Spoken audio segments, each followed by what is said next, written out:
câmera plataforma. Está escrito embaixo aí? Nada aí, tá. Talvez. Bom, meus amigos, boa noite. João Poloto, mais uma vez com vocês, com muito prazer.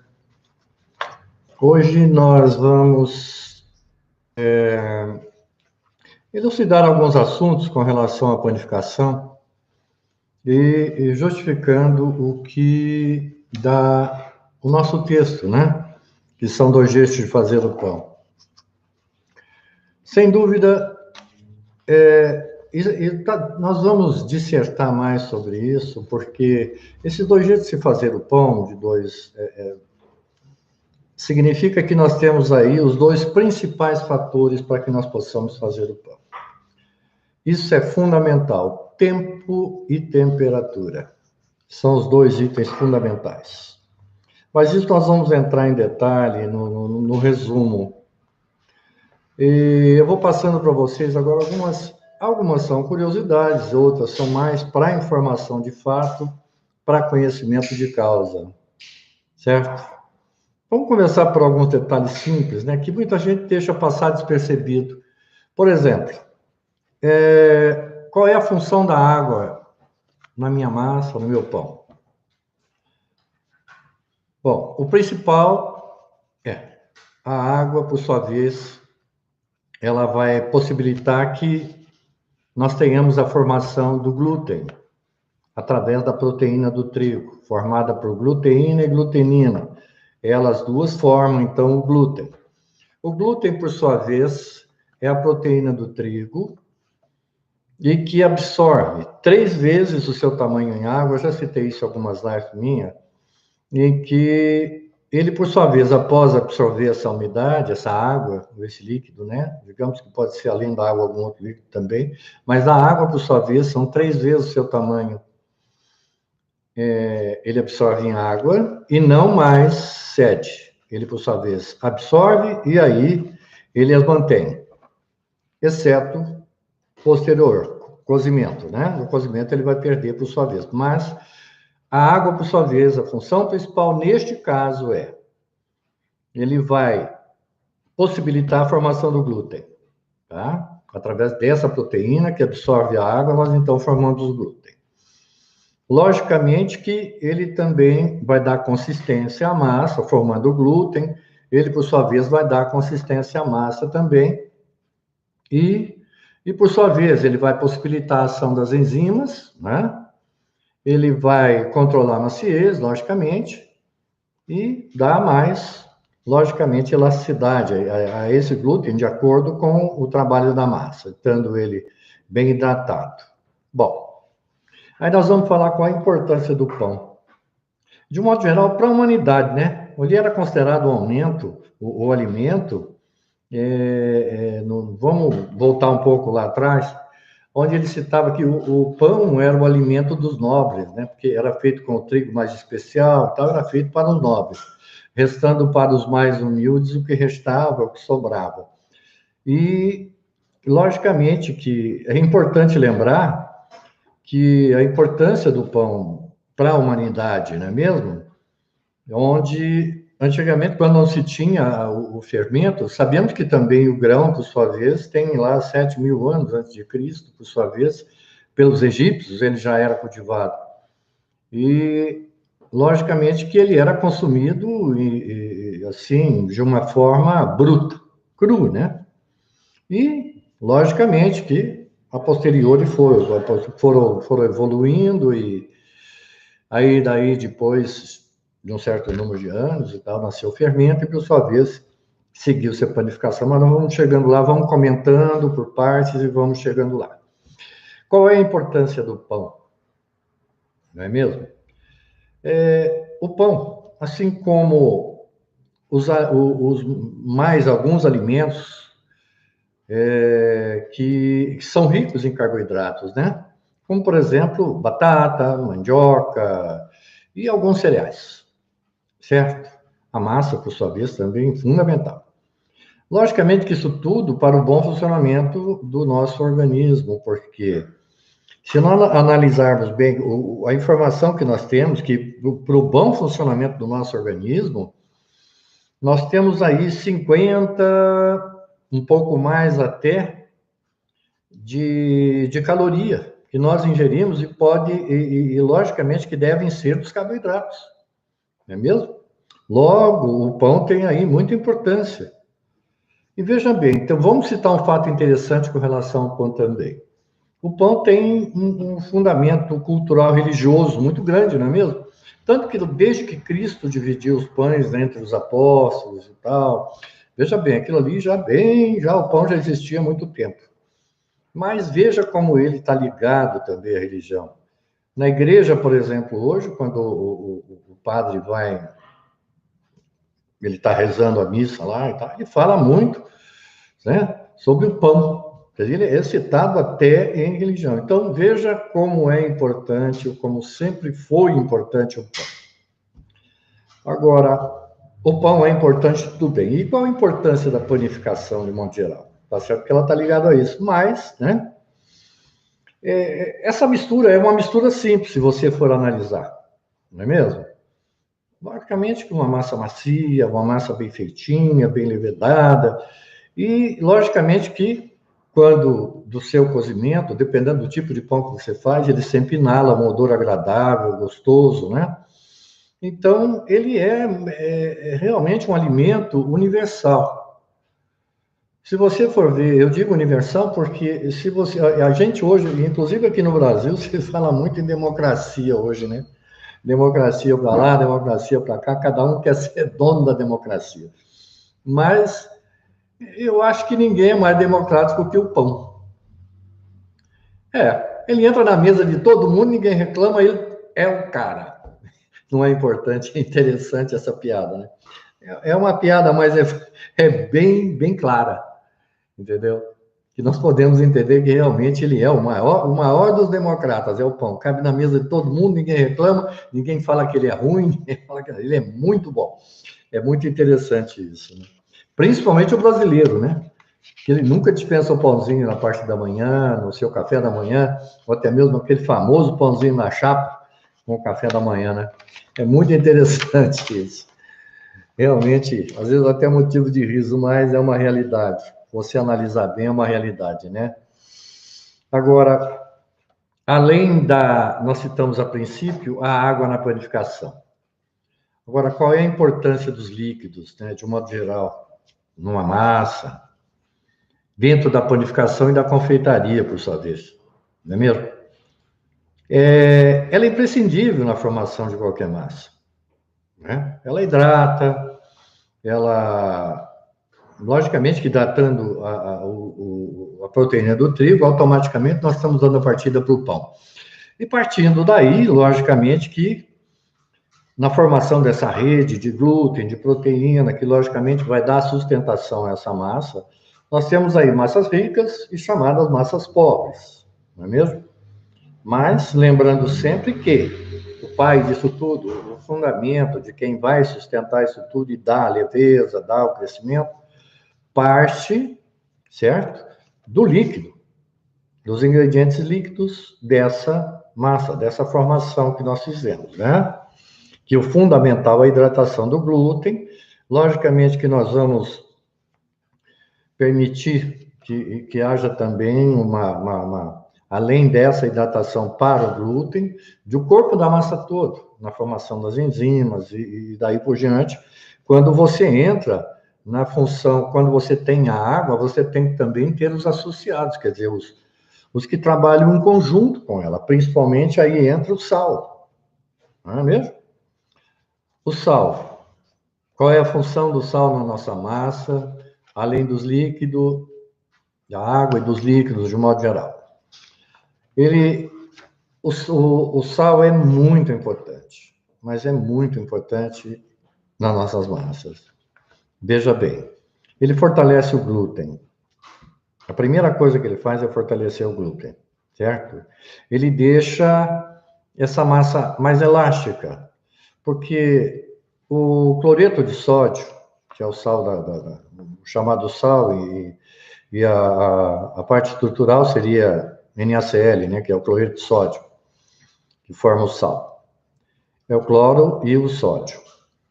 O sal, ele faz o seguinte, ele quando incorporado numa massa, você pode perceber que quando você faz uma massa e ela não tem sal, a tendência dela, ela é se expandir, ficar uma característica de mole, ela não apresenta liga e não apresenta nenhuma sustentação, isto é, o corpo da massa começa a desandar, a descair, ele não tem estrutura.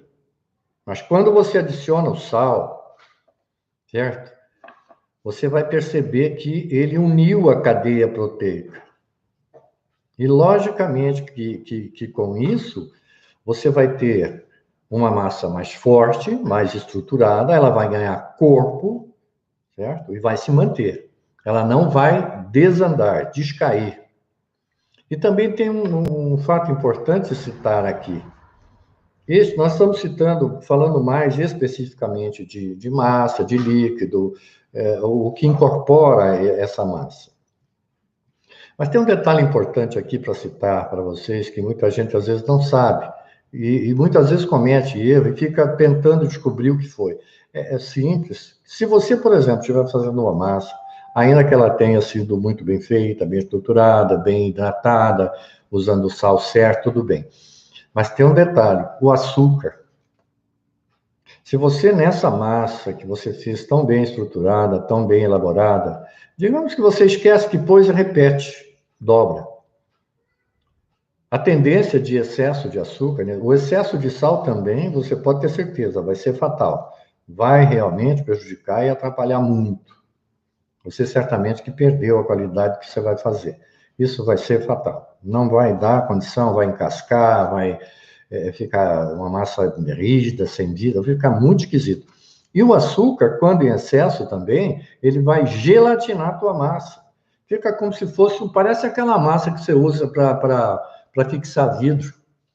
Aquela massa de fixar os vidros nas paredes, nos vitrôs, nas janelas. Fica totalmente borrachuda, fica uma massa aqui. Então, excesso de açúcar, excesso de sal, é prejudicial, não vai fazer bem, tá? Então, mas o percentual eu vou citar de antemão.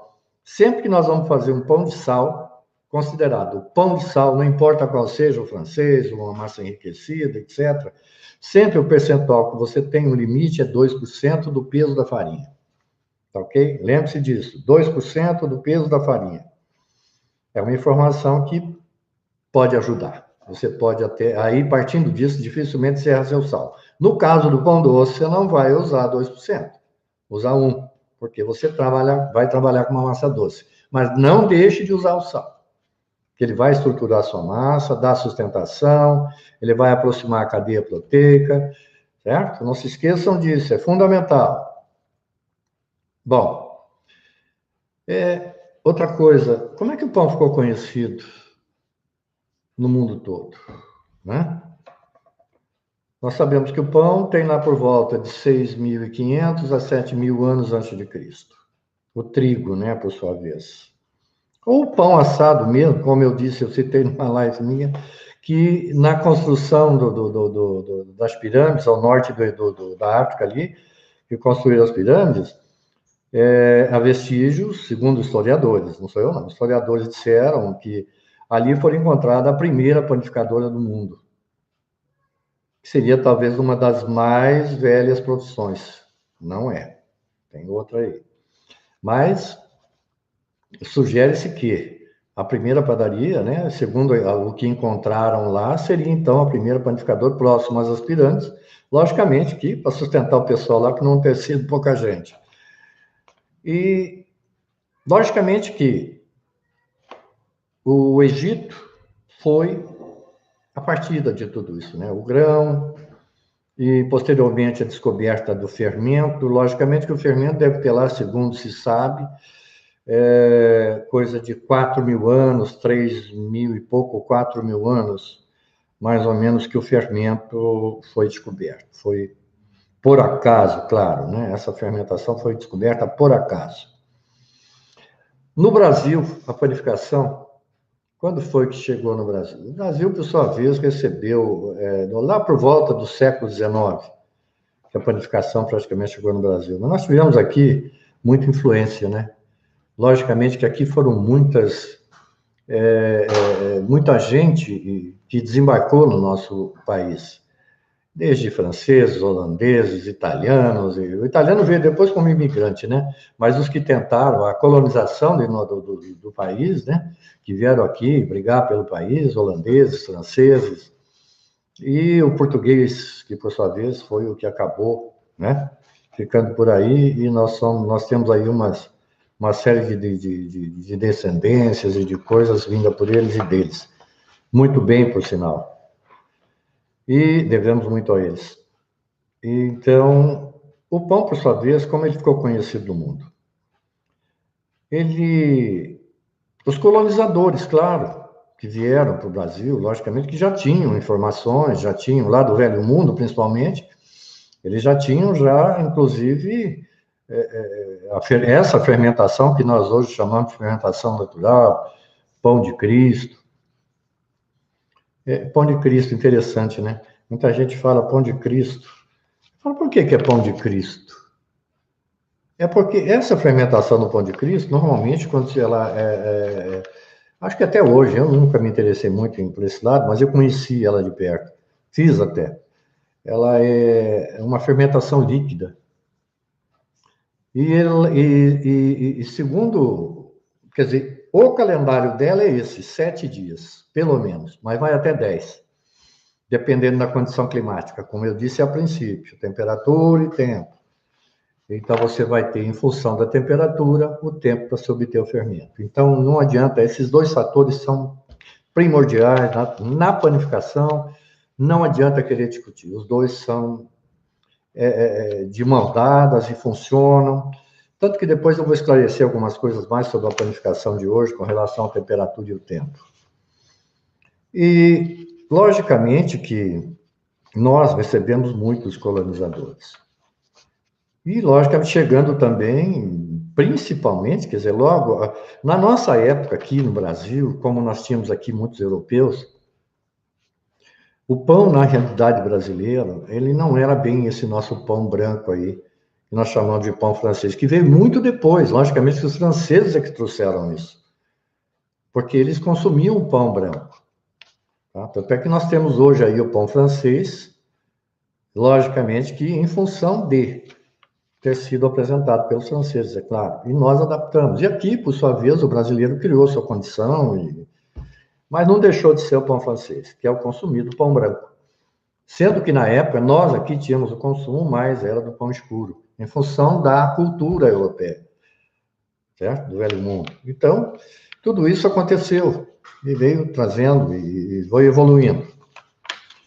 Entendeu? Agora, qual que era engraçado, né? Eu estou falando mais do Egito e tal, apesar de que eu não tenho, assim, tanto conhecimento, eu nunca tive lá, seria muito bom se pudesse. Mas o Egito, por exemplo, qual era a importância, vamos citar na época, o caso do Egito, né?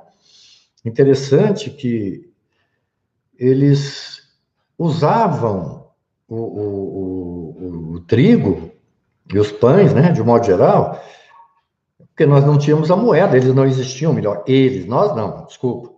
Eles, por sua vez, não tinham a moeda, que posteriormente foi criada, né? Mas eles não tinham moeda, isso lá há 4.000 anos, quando, logicamente, a fermentação foi criada por acaso. Então, o que eles usavam? Usavam o pão, o trigo, como forma de pagamento. E funcionava, porque ele era o pai de todos. Interessante esse fato. Agora, qual é a importância, né? O que nós temos de importante na panificação brasileira? O marco importante na história da nossa panificação, logicamente que foi vamos dizer assim, uma proliferação, desculpa, eu estou até meio confuso aqui, proliferação de culturas.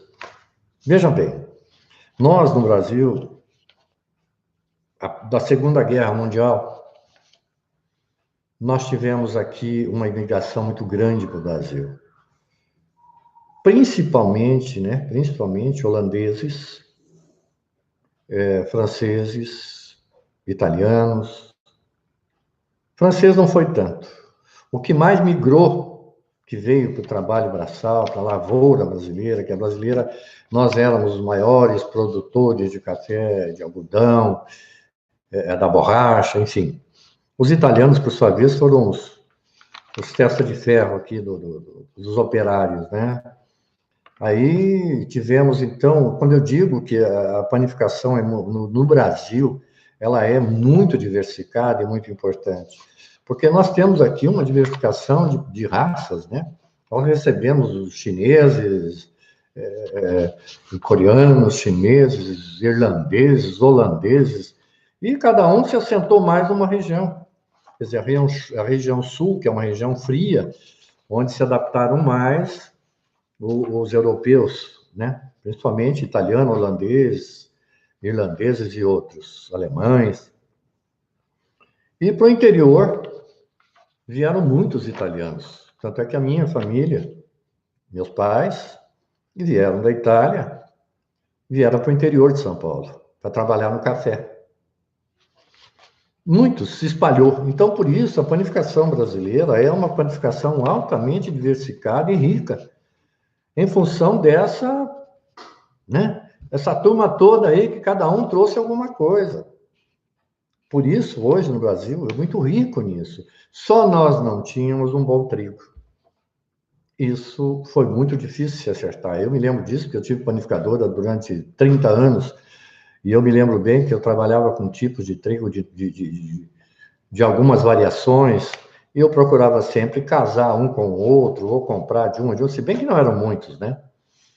Mas o que nós tínhamos que comprar era um trigo que tivesse um percentual mínimo de 20% ou canadense, principalmente o canadense, ou o argentino, que é posterior, e o argentino, por sua vez, ele começou a mandar muito trigo para o Brasil, uma região muito produtora e um trigo de muito boa qualidade.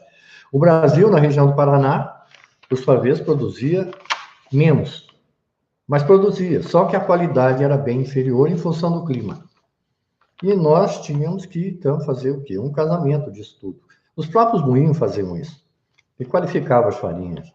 Pura, mista, extra, etc. Aqui ia para o pastifício, que vinha para panificador especificamente.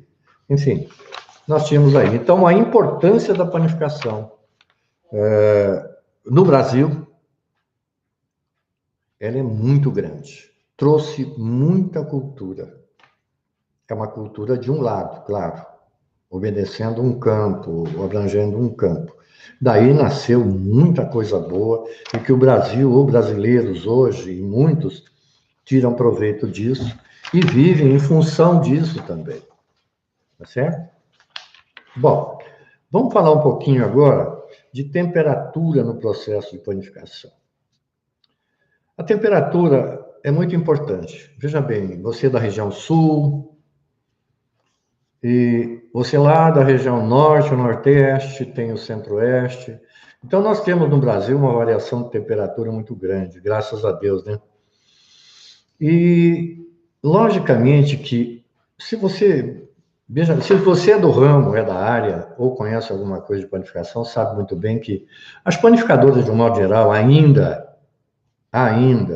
eu era um deles. Mas depois aprendi, com o tempo, passei a obedecer umas certas regras com relação à temperatura e o tempo. Eu melhorei muito meus padrões, eu mantive nível de produção qualificada, e foi muito importante isso. Por isso eu cito isso com muita veemência, que a temperatura e o tempo é muito importante, vivem juntos, você deve respeitar. Mas, de um modo geral, a panificação no Brasil não respeita muito isso. Nem termômetro tem dentro da panificadora. É tudo no olhômetro. Isso é comum, eu vivi toda essa época.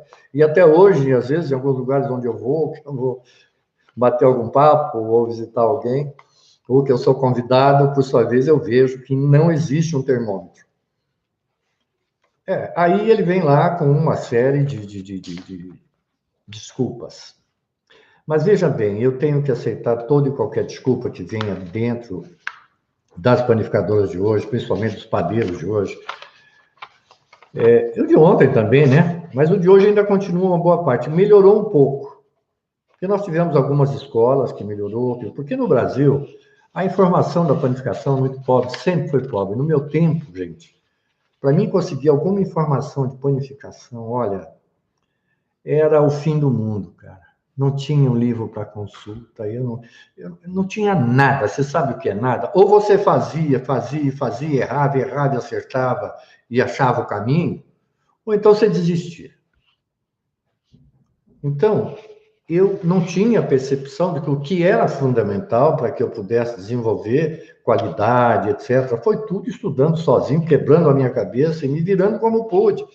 Não tinha onde colher informação. Eu ia colher informação de quem sabia menos que eu, mas o que eu podia fazer era aprender algumas coisas que eles faziam, nem sabiam por que faziam, e eu conseguia ligar os fatos, e por sua vez, eu conseguia colher informação e melhorar o meu know-how. Era muito difícil. Hoje não. Mas mesmo assim, hoje, se você visitar as panificadoras atuais, de médio porte abaixo, nós temos níveis de panificadora hoje de altíssima qualidade e de muito respeito, de profissionais qualificados que tem que tirar o chapéu. Eu tenho visto alguns que realmente são respeitáveis e de muita qualidade, de um comportamento, sabe, de regra e amor à arte, amor à profissão, e por isso ganham bem. Mas de média, a média baixa ou interiorana, ou de muitos lugares, isso aí, eu acredito que na sua maioria, eles não se apercebem disso. Eles trabalham na base do olhômetro, sem também ter tido uma formação. Eles não têm culpa, eles não são informados. Sabe? Eles não têm a fonte, e também não têm acesso a essa fonte. Não dão a eles esse acesso. É realmente complicado. Falar em temperatura e tempo para panificador de hoje. Para muitos, né? Não estou dizendo de regra geral, gente. Não é regra geral. Eu digo para a maioria deles. Tá? Então, tenho sido consultado por alguns e tal, e eu vejo realmente a carência de informação. Então, você passa o que pode, porque você não pode avançar muito também, porque ele não vai conseguir alcançar. Ele não vai buscar. O que ele precisa é do arroz e feijão. Então, você dá para ele dados básicos, né? De sal, de açúcar, água, temperatura da água.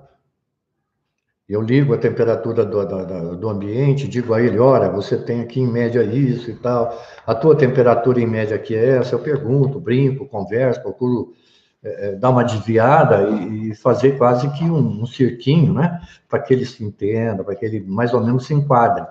E digo que, olha, a temperatura da tua água, como é que é a temperatura aqui e tal. E com isso eu vou casando os fatos e acabo resolvendo o problema dele e deixando ele ao par do que ele pode fazer, do que ele pode melhorar, e observando sempre que ele tem que estar atento à temperatura. Se não a temperatura do ambiente, ele tem que ver a temperatura da água, na pior das hipóteses. Qual a temperatura da tua farinha? Qual é a temperatura da tua água? Qual é a temperatura do teu fermento? O teu fermento é fundamental, o teu fermento. Você trabalha com fermento em pasta ou fermento seco, desidratado? Né? Qual deles você trabalha? É muito importante saber. Temperatura está aí. Então, tá vendo, gente, quando eu digo temperatura? Mas ligado à temperatura, certo? O panificador que é consciente, ele, logicamente, que ele busca ter um conhecimento mais acentuado sobre isso. Ele, lógico, como eu disse a vocês, ele tem limite. Não tem aonde se informar. Hoje, talvez, ele consiga um pouco mais, se ele for um pouco capaz, eu diria, se ele tiver alguma informação ou acesso à internet. Então, é provável que ele consiga mais informação, que ele consiga muita coisa boa para o lado dele e possa aplicar. Mas, vamos ver qual é o nível cultural desse indivíduo. É outra coisa que pesa aí.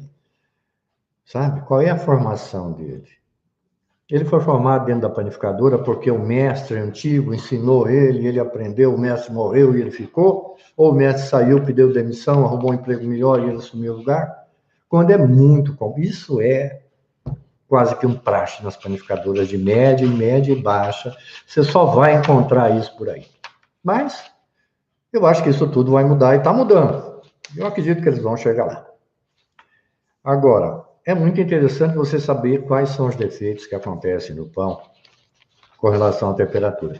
Tanto que eu, talvez ainda essa semana, eu faço uma live com relação a todos esses defeitos, os aspectos físicos dos pães e quais são as correções prováveis. Isso tudo numa outra live. Nós vamos falar sobre isso e nós vamos ver que a variação de temperatura, ela influencia onde?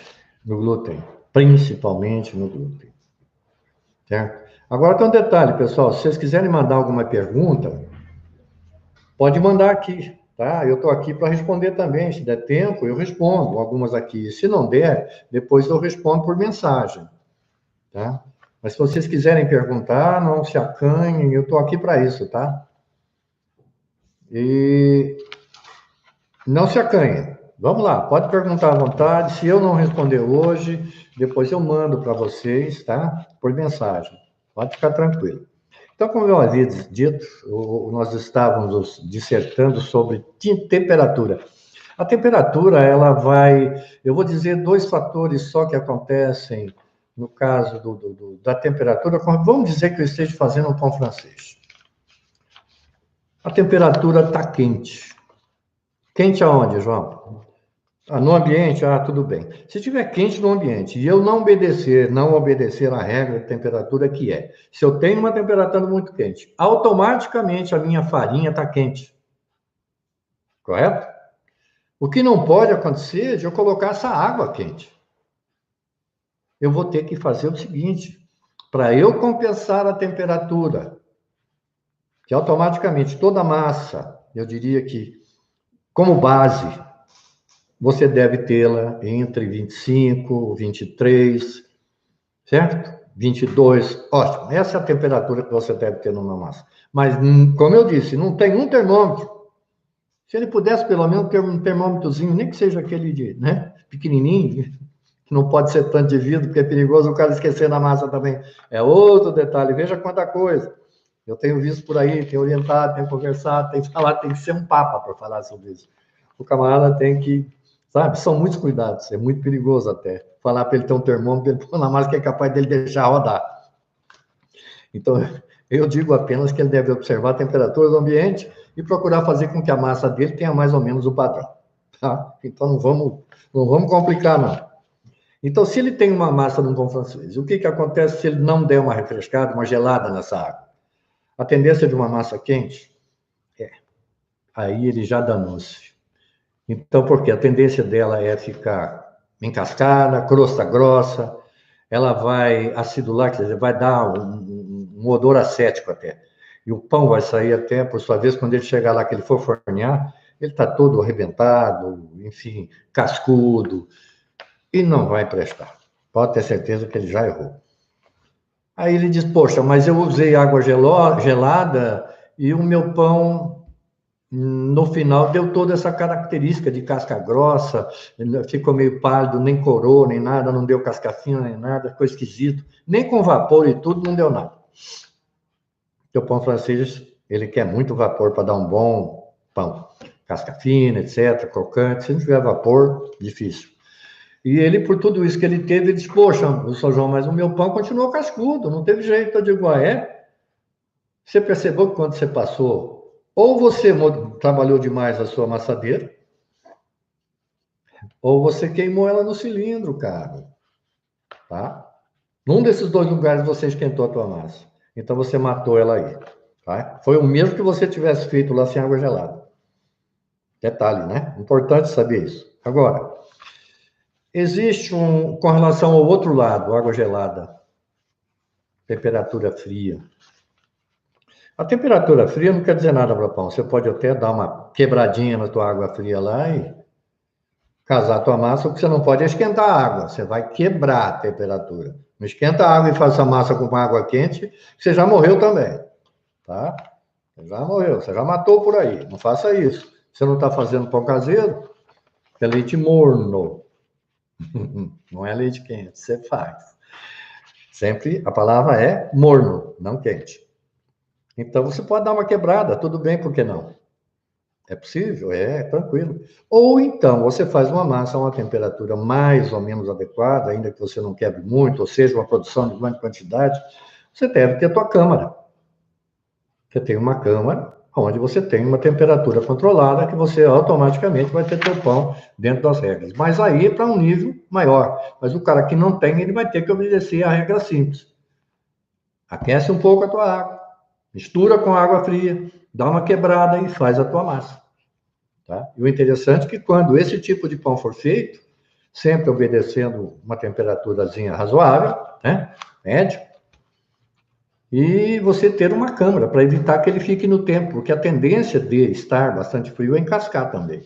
Então evita isso, procure abafar, armário ou plástico, enfim. Vê lá a condição que você tem e procure evitar que ele se ventile muito e que ele não encasque. Agora, fala-se que, logicamente, que ela pode gelatinar quando muito gelada. Até pode ser. Até pode ser. Mas hoje, veja bem, eu vejo isso, eu faço assessoria em indústria de panificação de congelado.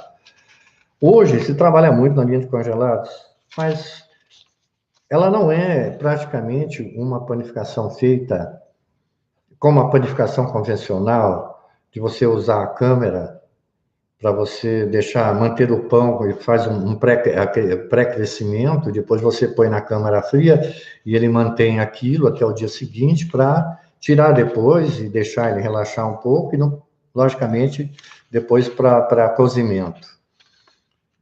Agora, no caso do congelado, ele muda. Porque, normalmente, e veja bem, existe uma displicência também nisso tudo.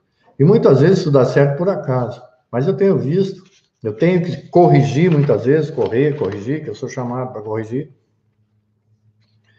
que ele usa o gelo, então ele faz o quê? Ele usa um gelo de balde. Então, Sr. João, eu faço 100 quilos, eu tenho uma amassadeira grande, eu bato 100 quilos por vez. Então, eu uso tantos baldes de gelo e tantos baldes de água. Então, lá é na base do balde, tá? Ali não adianta, não tem peso, e se o gelo está escama é uma coisa, se ele tiver um pouquinho mais encorpado, ele vai no mesmo balde. Então, hoje, veja bem, o fato de refrigerar uma massa, se for muito gelada e você for trabalhar na linha convencional, automaticamente você vai estar prejudicado. Ela pode desandar, descair, uma série de coisas. Certo? Se você não tiver uma certa técnica para conduzir isso, você vai ter problema. Mas não significa que gelado vai dar trabalho demais ou vai atrapalhar. Você pode corrigir, acertar e enquadrar. Mas se for demais, você pode perder também tua massa. Agora, no congelado, é totalmente diferente. Porque, no caso da panificação comum, na nossa, do dia a dia, da panificadora, muitas vezes ele usa uma farinha que já vem pré-misturada. Eu venho especificamente para o pão francês. Ele já chega, já vai simplesmente adicionar água e fermento, dá a pré-fermentação, crescimento e, por sua vez, está pronto. No caso do congelado, normalmente não se trabalha com essas farinhas. Trabalha-se com a farinha já normal. E acrescentam-se os melhoradores, o chamado melhorador, né? Ou os melhoradores. E eles, muitas vezes, até se excedem na quantidade que usam. Por isso é que eu digo, a falta de informação, a falta do indivíduo ter acesso à informação, ou não querer também. Ou então ser a famosa vaca de presépio. É aquilo ali, no dia a dia, levanta aquilo ali, deita, levanta e é aquilo ali.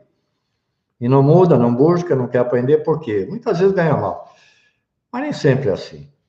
Agora, o grande problema é educar esse pessoal.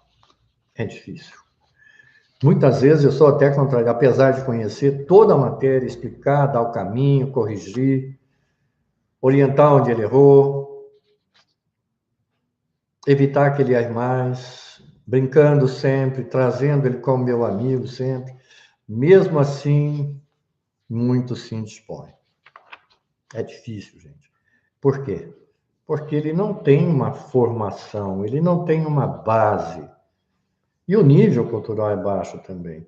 Então, quando você quer avançar e melhorar a informação, você dá mal, você se prejudica, porque ele diz, olha, eu faço é pão. Eu não estou aqui para ter professor para me ensinar nada, não. Se você quiser falar de pão, vamos falar de pão. Então, você morre por aí. Então, não tem como você passar muita informação técnica para ele. Sabe? Fica difícil. Isso é muito comum no Brasil. Não pensa vocês que é só aqui ou ali, no canto. No Brasil é muito disso, a quantidade é muito grande. Certo? Exceto alguns lugares, onde a empresa já é bem estruturada, hoje tem um dono que, por sua vez, tem a informação da planificação e sabe como conduzir, exige. Tá? Então é diferente. Então aí nós estamos, logicamente, mudando de campo, né? Nós temos muitos campos dentro da planificação, por isso que eu disse a vocês, a planificação brasileira, ela é maravilhosa, cheia de detalhes, cheia de informação, para nós que vemos e comemos, então a nossa informação fica por aí. Agora, informação técnica, na área de produção, muito limite.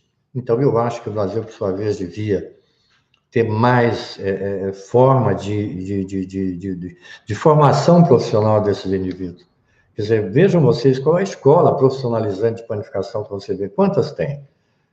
Entendeu? E é difícil. Algumas prefeituras por aí, eles põem um curso de planificação para os rapazes, o pessoal e tal.